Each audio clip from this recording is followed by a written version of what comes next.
Well, not for nothing do they call this place the headquarters of the turf, and a trip back into its past at the National Horseracing Museum is something everyone should do. We'll have a look at that in a second. First news from Haydock. The 235 SP won by number 1, Jack Button, the 13-8 on favourite. Second, number 2, Bacaro, 4-1.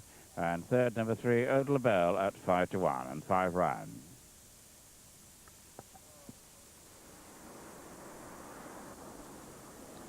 The famous Newmarket High Street is the setting for the National Horseracing Museum, which this year celebrates its 10th anniversary. It's full of artifacts and racing memorabilia from a bygone era. I paid a visit with our own historian, John Tyrrel. If you were flying over Newmarket, this is the aerial view. Let me point out, here's the Rowley Mile grandstands and the race course there. This is the July course. There's the stands. The National Stud just next to the roundabout on the main road. And over the road, we've got the golf course, the Links Golf Course. And that used to be a National Hunt course. I didn't know that, JT. Well, indeed it was, Derek. In fact, National Hunt Racing went on here until about 1905. But it was never a great success, given the winters of Newmarket, obviously. But links are still used as a National Hunt training ground for the few National Hunt trainers that remain in Newmarket. Yeah, I've ridden around those scouting grounds a few times. It's interesting that a lot of pointer-pointers use them as well towards the beginning of the season. You were saying also there used to be many more race courses than the two there are now. Yes, back in the last century, there were about 18 race courses, 18? including a yearling course, would you believe, over 2 miles and 147 yards. But luckily the Jockey Club, and mercifully, I suppose one might say, they prohibited yearling racing in around about 1858, 1859, and so that no longer exists. And of course, as racing became more sophisticated, and the distances over which they raced became shorter, because originally, of course, they used to race over 4 miles in heats and that kind of thing. So the requirement for the number of courses died out. Where did they watch the races from? If there were 18 courses, they obviously couldn't have 18 grandstands, could they? No, they didn't. What they did was to follow the racing on horseback or with their carriages. They did, obviously, the age before the motor car.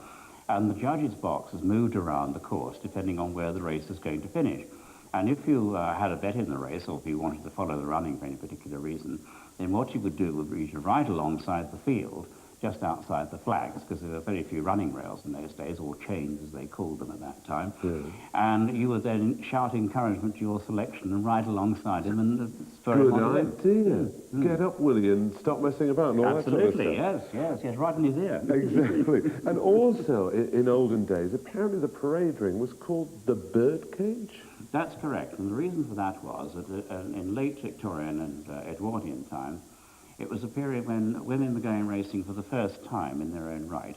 Now, properly escorted, of course. Of course. But one of the places where they would like to parade, naturally, alongside the horses, was in the parade ring, which became known as the birdcage. Now, if you think the word bird is something invented in the 1960s, you'd be completely wrong.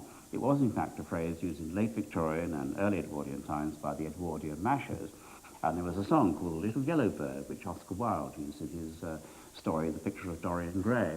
So that means if I said at the racecourse today, oh, there's a nice bird over there, I mean, that would be acceptable? Absolutely. Oh, I might try it today.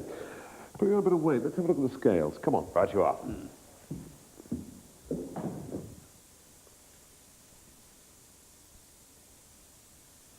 Gosforth Park Racecourse donated this pair of antique scales, the jockey in the roseberry colours. I mean, when were these phased out, GT? I mean, what, 50 years ago, or...?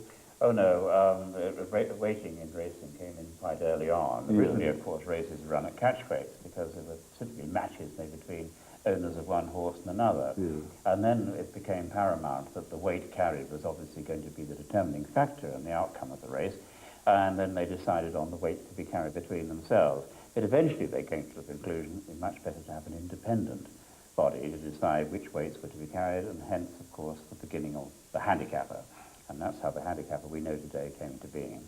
And looking at that jockey there, what about Nat Flackman, the first ever champion jockey? Yes, he was the first champion jockey since records were started in 1846. He won the championship, I think, 7 times in succession. But ironically enough, his chief claim to fame was his Derby win. In fact, he didn't actually win the Derby. He finished second on a horse called Orlando in 1844. But it was the year of the infamous Running Rein scandal, when the winner turned out to be a 4-year-old, in fact called Maccabeus. And so later on disqualification, he was awarded the Derby on Colonel Field's Orlando. And like Gordon Richards, another champion jockey who only had one Derby winner, that was, as I say, his chief claim to fame. Now, what about the great horses? We've got the skeleton of Eclipse over here. Tell you what, JD, doesn't look too well, does he? No, he certainly doesn't.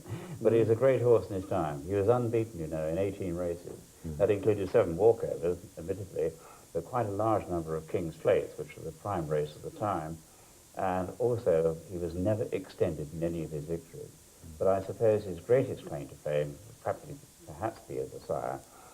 He sired the winners of 862 races, worth £158,000. Now, we're talking about the 17th century, so I leave it to you to work out the calculations of what that might be worth today. Worth billions almost, Absolutely, wouldn't it? yes. And yeah. we're right in saying that virtually every horse running today at a British racecourse is descended from him. Well, not all, but certainly the majority, yes, even at this stage. Incredible. Well, from a great horse to a great jockey. The gaunt looks of Fred Archer, champion jockey, committed suicide at 29. Why, JT? I think principally because of an unhappy personal life, and also because of the sheer rigours of wasting. You have to remember that in those days, 1886 is when he died, there was no such thing as the sort of medicines that jockeys could take today to help with their weight. He had to have these outrageous furgatives, which obviously had a very debilitating effect not only on his body but probably on his mind. And when he married, unfortunately, his wife died in childbirth, and also he was always denied a life outside of racing, something which I think he absolutely yearned for. And when his wife died, he went on a sabbatical to America in order to recover from that. And when he came back, of course, he resumed riding, but he felt that he had to, although there were strong rumours at the time that he would actually retire from the saddle.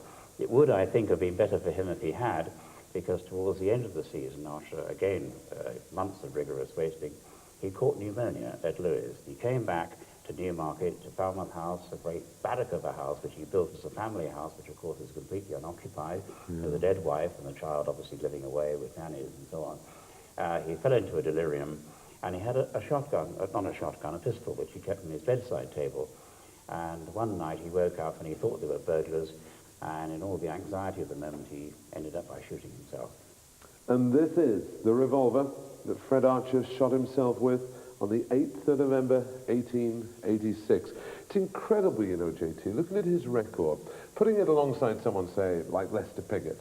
Now, Fred Archer was champion jockey 13 times, and he died at 29. Lester's now 57, and he's been champion jockey only, I say, only 11 times. So this guy must have been incredible. And in those days, there weren't any cars or planes or anything. No, there were railway trains, but often they had to ride to the races, and of course jockeys used to ride the races with their saddle climbed behind their back, and Archer obviously had to do that. It's quite remarkable, as you say. He rode nearly 3,000 winners in that time. He regularly topped the 200 winner mark as champion jockey, and that was a record which was not beaten until the 1930s by Sir Gordon Richards. Of course, he was 26 times champion jockey. But I think Archer's achievement during the period, if you think of his really restricted career, was far more remarkable. He must have been one of the greatest jockeys ever to ride. It's the centenary of the birth of Persimmon, winner of the Derby and the St. Leger in 1896. And this mounted head has been loaned by Her Majesty the Queen. John Round Turner, you're looking for people, if they're watching today and they've got anything of interest, could they get in touch with you? Yes, most certainly. This museum is in business to conserve all items which are of scientific and historic interest to do with racing. And if anybody has an item in those categories which they would like to give to the museum so that we can conserve them for future generations, we'd be delighted to hear from them. But you don't want them to send them in, they've got to get in touch with you first. Well, they do have to get in touch with us first, because once the museum has taken something on board, as it were, it's extremely difficult to dispose of it. And so before we take anything into the collection, we have to be quite certain that it does fall into the guidelines of our own collecting policy. Well, we've certainly enjoyed looking around today, looking at things which are hundreds of years old, and the museum, 10 years old this year. 10 years old this year, on the second day of the Guineas meeting, yes. And still going strong? Still going strong, open from the end of March through till December, weekdays, Tuesdays and Fridays, and during the months of July and August we're also open on Mondays as well.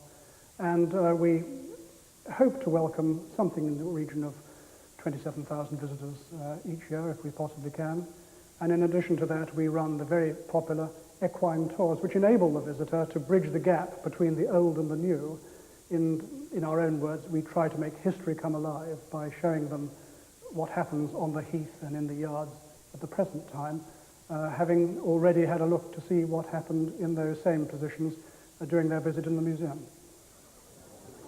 Racing, a sport which spans the centuries, the longest chronicled sport we've got going, still alive and well all across the country. Let's take news now from you, Toxeter. The 240 won by number 2, Mr. Boston, the 11 to 10 on favourite. Second, number 1, Windy Ways at 5 to 1. And third, number 4, Smooth Escort, 11 to 2. Non-runner.